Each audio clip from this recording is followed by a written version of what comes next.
Hello and welcome, dear viewers of this video, subscribers to my channel, and accidental guests.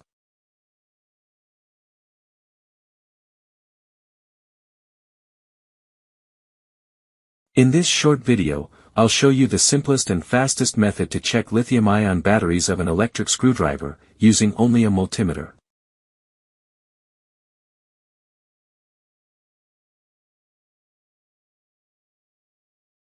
As most of you have probably guessed, this method is among the most flawed and incorrect ways to check batteries, but it's very simple, cheap, and fast.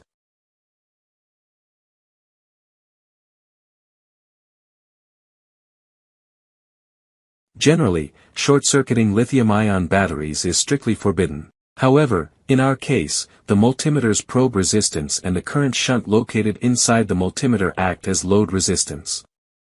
Their total resistance reaches 0 whole and 7, 0 whole and 8, so it doesn't result in a typical short circuit. If a viewer of this video is still concerned and cautious about this, then you can sequentially use a 12-volt automotive halogen bulb to reduce the load.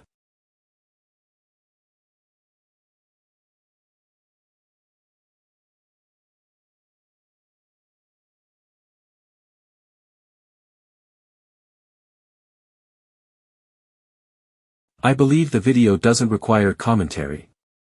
If you are sufficiently knowledgeable in electricity, you'll understand the essence of the method yourself. However, if you don't have sufficient knowledge, then I categorically forbid you from using the method shown in this video in practice. It could be very dangerous for your health.